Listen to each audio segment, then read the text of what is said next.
আমি দেখবো মৃত্যুর কি স্বাদ কি মজা, একটু দেখবো আমি। এবার হযরত ইদ্রিসকে বলেন, বন্ধু তুমি প্রস্তুতি গ্রহণ করো, মৃত্যুর জন্য রেডি হও।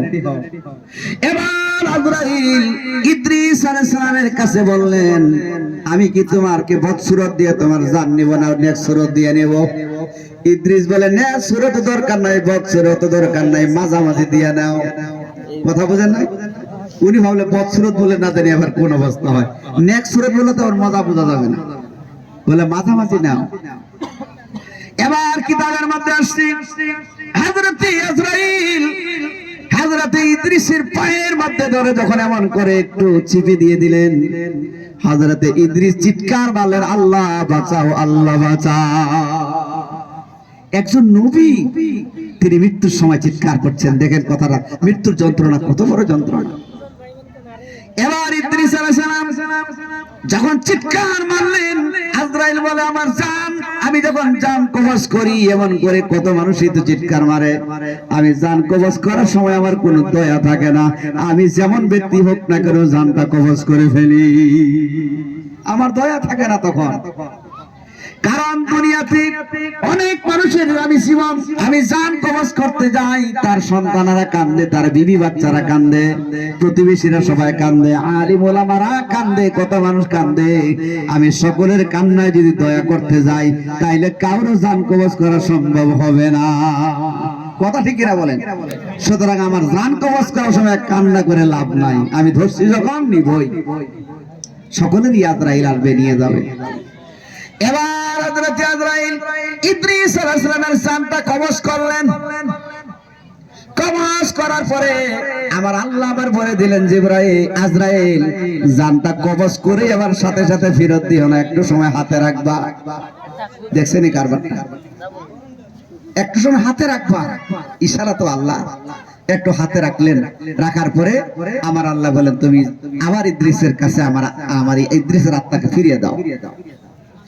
আত্মা তো হলো আল্লাহর একটা হুকুম, আল্লাহর একটা অর্ডার। আমার আল্লাহ বলেন, আজরাইল এবার আত্মাটা ফিরিয়ে দাও। আবার পুনরায় আত্মাটা ফেরত দেওয়া হলো। এবার যখন ফেরত দেওয়া হলো, ইদ্রিস আলাইহিস সালাম বেহুশ, একটু হুশ হলেন, হুশ হয়ে দেখে আজরাইল সামনে বসা। হযরত ইদ্রিস আলাইহিস সালাম আজরাইলের মুখ দেখে চোখের দিকে তাকায় তিনি মুখটা ফিরিয়ে ফেললেন, মানে খাতির শেষ। খেলাটা বুঝছেন তো, মাঝামাঝি, এ তো পুরানা বন্ধু, খাতির খেলা, মানে মজা, মানে বন্ধুত্ব শেষ। তাহলে এই সামান্য যন্ত্রণা কত বড় যন্ত্রণা। নবী এবং ফেরেশতার মধ্যে বন্ধুত্ব নষ্ট হচ্ছে, দেখেন ব্যাপারটা দেখেন। রাগ, ইদ্রিস সালাম রাগ করে মুখ ঘুরিয়ে ফেললেন। আজরাইল, কি বন্ধু রাগ করলা কেন? কার কথা বলেন না, কথা বুঝেন না, আর কথা বলবেন না, আপনি যা করলেন না আজকে। বললো যে আপনি বলেন মাঝামাঝি, আমি মাঝামাঝি থেকে অনেক কম দিয়েছি, মানে যেটুকু না হলে না হয় ততটুকু। না না, আপনি আমার সাথে কথা বলেন না, রাগ করে উঠলেন। আল্লাহ বলে, আজরাইল দাঁড়া, রাগ কমবে, একটু দাঁড়া। একটু পরে আজরাইলের এই তার কাকতি মিনতি দেখে ইদ্রিস আলাইহিস সালামের রাগ কমে গেল। যখন ইদ্রিস নবীর রাগ কমে গেল, আজরাইল ডাক দিয়ে বলে, ও আমার বন্ধু ইদ্রিস, কেন রাগ করেন? আপনি রাগ করবেন না, আপনি রাগ করলে তো আমার খারাপ লাগে, কারণ আপনি হয়েছেন আমার বন্ধু। এমন নবী দুনিয়াতে আসবে যাদের থেকে আমি ভয় করি, হয়তো তারা আমাকে মারতেও পারে, কিন্তু আপনি তো তেমন ব্যবহার করেন না গো নবী। কারণ দুনিয়াতে এমন নবী আসছে আজরাইলকে থাপ্পড় মেরে চোখ বের করে ফেলেছে, শুনেন না? এই দেখেন, এই দেখেন, এই ছেলে কই যায়? আপনারা দেখেন না, লোকগুলি উঠে চলে যায়। টান দিয়ে বসাবেন কিন্তু, নাইলে আমি বাদ দিয়ে দিব সব। বন্ধুগণ আমার একটু লক্ষ্য করেন। এবার ইদ্রিস আলাইহিস সালাম ডাক দিয়ে বলেন, বন্ধু ঠিক আছে, এবার মৃত্যুর সাজা তো বুঝলাম, চলেন একটু যাই জাহান্নামের পাশ দিয়ে ঘুরে আসি। গেলেন একটু জাহান্নামের পাশ দিয়ে ঘুরতে, দূরের থেকে দেখলেন জাহান্নামের আগুন দাউ দাউ করে জ্বলতেছে। ইদ্রিস আলাইহিস সালাম বললেন, জান্নাত দেখিস রে বন্ধু, চলেন এবার যাই একটু জান্নাতটা দেখে আসি।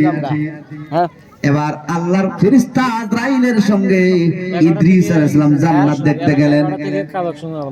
এবার জান্নাত দেখতে যাবে, জান্নাতের সামনে গিয়া ইদ্রিস আলাইহিস সালাম বলতেছে, বন্ধু আপনি একটু দাঁড়ান, আমি একটু বারান্দা দিয়ে ঘুরে আসি, একটু ঘুরে আসি, আপনি একটু দাঁড়ান এখানে, একটু দাঁড়ান না। এবার বলতেছে এটা কেমন কথা, আমার তো সেখানে যাওয়ার এই মুহূর্তে পারমিশন নাই, আপনি যাবেন মানে ফিরে আসবেন তো? যাই না। হযরত ইদ্রিস জান্নাতের বারান্দায় উঠে গেলেন। বারান্দায় উঠার পরে আল্লাহর নবী ইদ্রিস আর বের হচ্ছে না। আজরাইল বলে, ও ইদ্রিস আপনি না বলেছেন বের হয়ে আসবেন, আসেন তাড়াতাড়ি আসেন।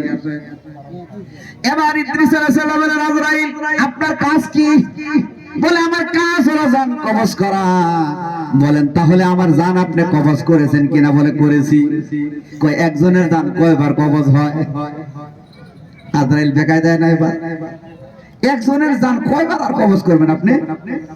এবার আজরাইল ডাক দিয়ে বলে, আল্লাহ